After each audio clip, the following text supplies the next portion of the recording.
Choosing Home by ginnyrules27. Chapter 47.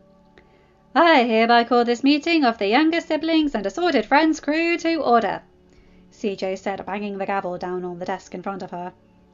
Who gave CJ a gavel? Also, I think we need to change the name. It's getting too long, Harry asked, shaking his head in amusement as he sat down next to Alexandria. I think it was Celia who gave CJ that gavel, Alexandria told him. Nah, it was Ryan, Celia said with a small smirk. Remember that date CJ was on that Diz and I crashed? The one that made it so that I missed Freddie coming to Oregon? CJ and Ryan were going shopping. Ooh! Dizzy said, squealing slightly with delight. For a new sword. That's what we were shopping for, CJ said, shaking her head at the smoke that had formed on Harry's face as he heard that. Ryan busted his when we were sparring, and Harriet said that sometimes people go shopping on dates. The fact that she's comfortable talking about your dating life is amazing. I thought Harriet would insist you were too young to be dating, Melody said as she slipped into the room. Elle just pesters me about when I'm going to wind up with Phil. He's not here yet, is he? No, he's with Claudine watching Harry and Paige. He called to let me know, Neil said as he walked in, glancing down at his phone as it buzzed. And Evan's going to miss the meeting of the younger siblings yet again as well. He just texted me. Guess who he's with? His mysterious new VK friend? Ashaki asked, lounging on one of the chairs. Didn't he say that Ruby's been hanging around with the VK too? Yeah, Caspian. He's good, Celia said. He's a member of Mal and Uma's crew. And the Fitzherberts have a good ally for Mal from what Uma told me. Caspian would be a fool to ruin that for the rats who are in Oregon. Well, we figured he was good. There's no way Mal would invite someone like Freddie over to Oregon, Melody said with a shrug. Anyway, back on topic, which is oddly enough, Neil was the one to bring up, CJ said. We're talking about Evan, Ryan asked from his spot next to CJ. I just want to know how you became the captain.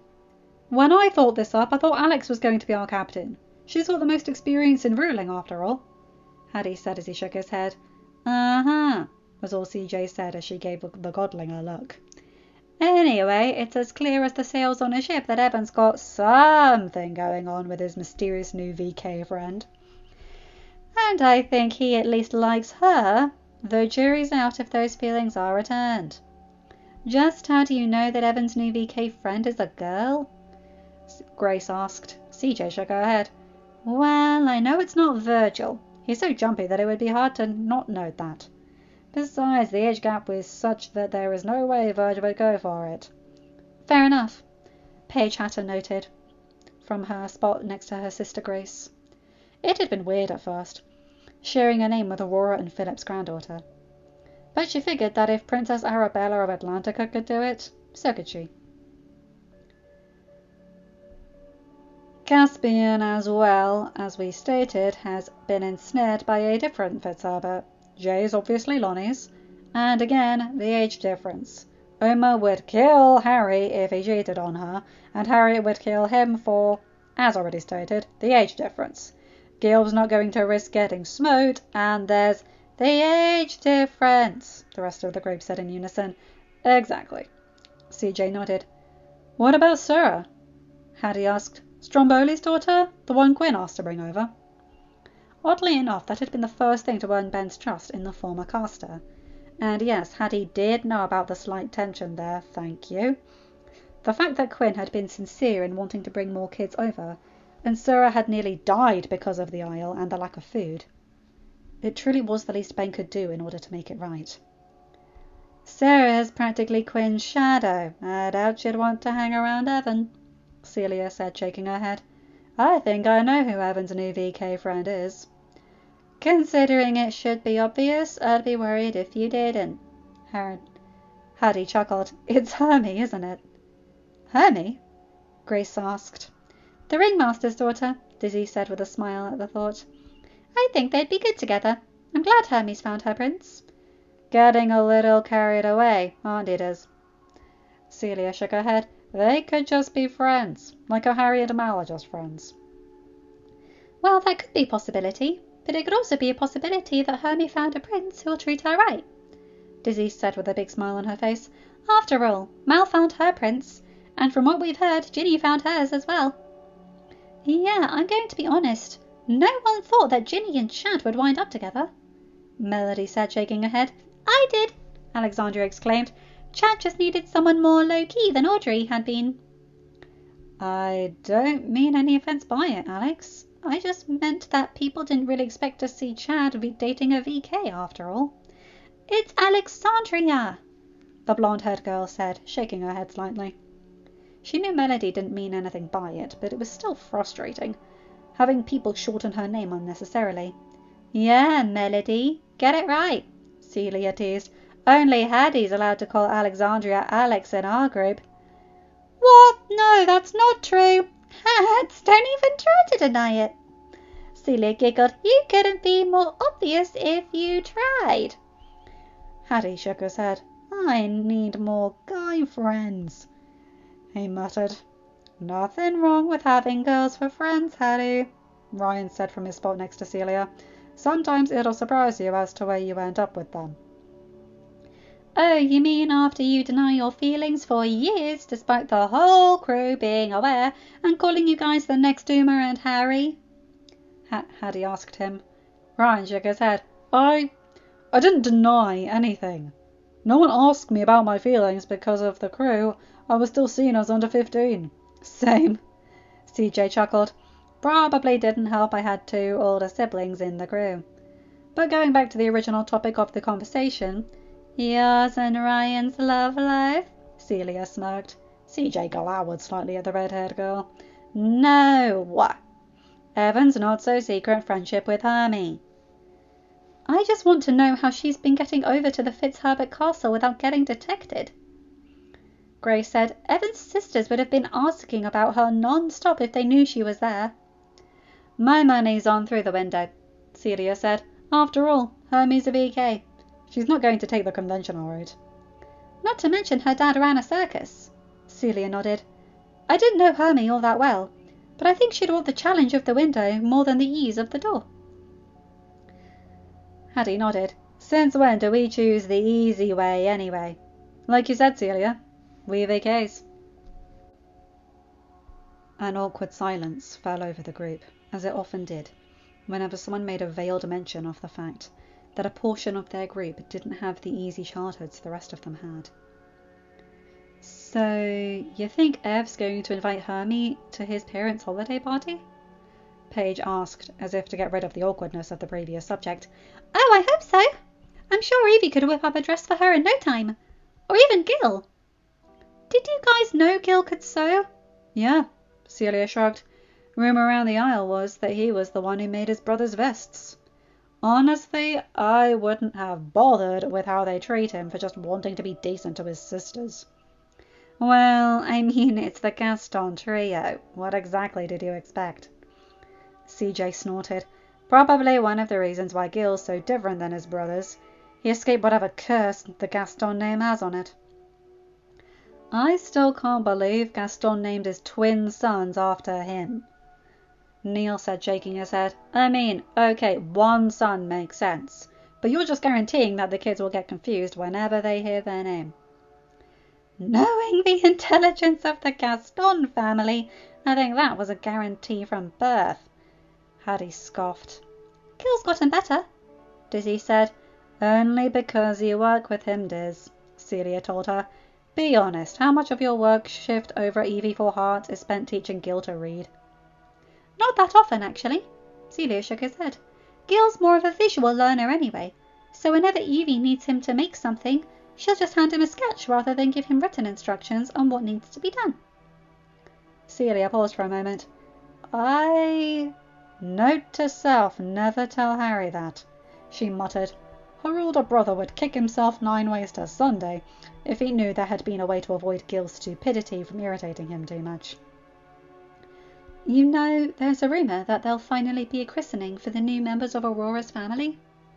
Melody threw out there as another lull grew in the conversation. Apparently, it'll be a shared christening with King Ben's new sister. Genevieve doesn't need any magical protection. She's got a dragon for a future sister-in-law, and a Cerberus that hangs on to her every babble. Hattie chuckled. Sure enough, Estelle had been quite curious to see the little Genevieve, and always tried to find ways to watch her if they were in the same room together.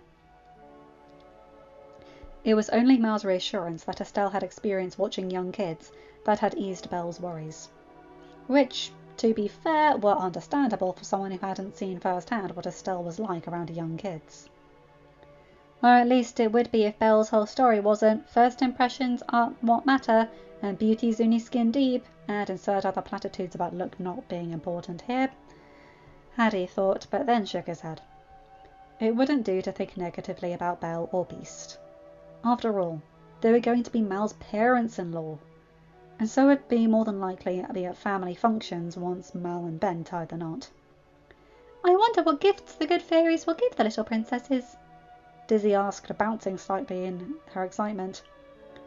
Can we call Ari and Paige princesses? Hattie asked.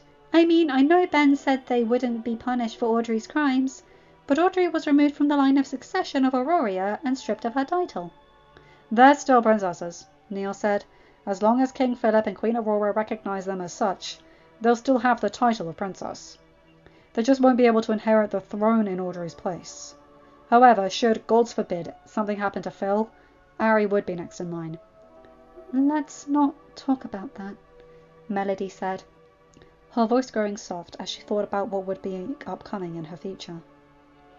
Even though Ben and her parents had said she could back out at any time, Melody knew that wasn't really an option. As much as everyone adored Ari and Paige, they also knew that both girls shared blood with Frollo.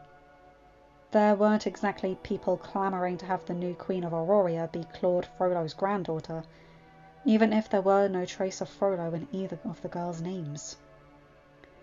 I wonder if I'll be the mother to a prince or princess, Melody thought as her fingertips lightly brushed her stomach, as if preparing for the day she'd be able to feel a kick.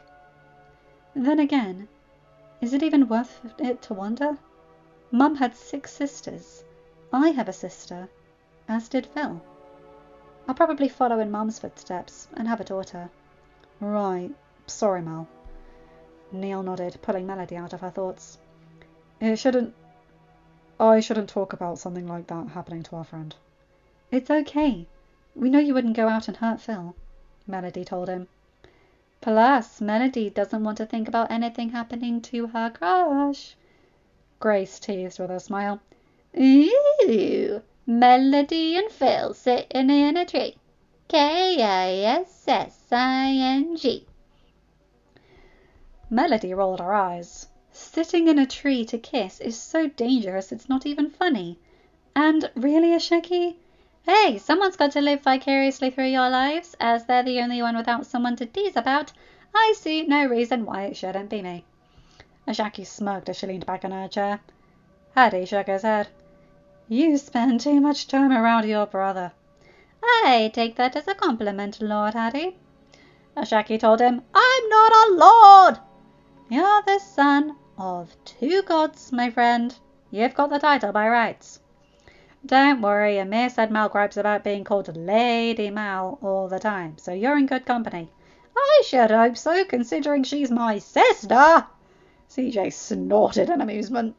I think it's safe to say that this meeting has gone completely off the rails. So, like all our other meetings? Neil asked. Sounds about right.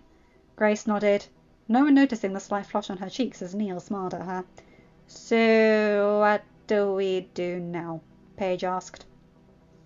Hattie chuckled. I've got to head over to Evie's for my suit fitting, since Ben invited me to be a groomsman. Oh, can I come with? Evie said she's finished with my bridesmaid dress, Alexandria said with a small smile. Sure, I'm already taking Dizzy, since she's got a shift in a few minutes. Hattie nodded. Well then, have fun you two, CJ smirked. Hattie and Alexandria both rolled their eyes.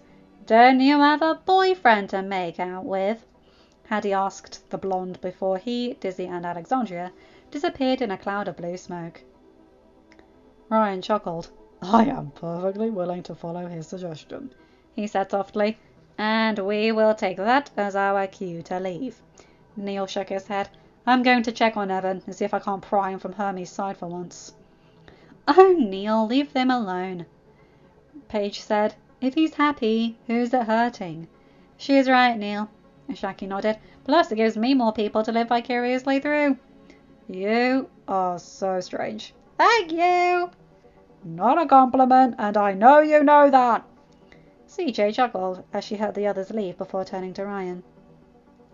Well, looks like it's just you and me. Want a spar? If I ever say no to that, please check to make sure Freddy hasn't become a ghost and is possessing my body. Ryan chuckled. After we do that, you want me to redo your braids? Sure, CJ grinned, and the two of them headed out. End of chapter. Hi guys, hope you enjoyed that one. I like that chapter. These are the guys that are in the background, and it's just nice to have them brought to the forefront. The amount of teasing between these individuals. Oh my days, I'm loving it. Shaki is a freaking icon. Anyway, you guys know the drill. Like, comment, and subscribe, and hit that bell to get notified whenever I upload a new video. Have a good day, night, or whatever time zone you're in. Bye, my guys, gals, and non-binary pals. I'll see you in another video. Take care. Bye.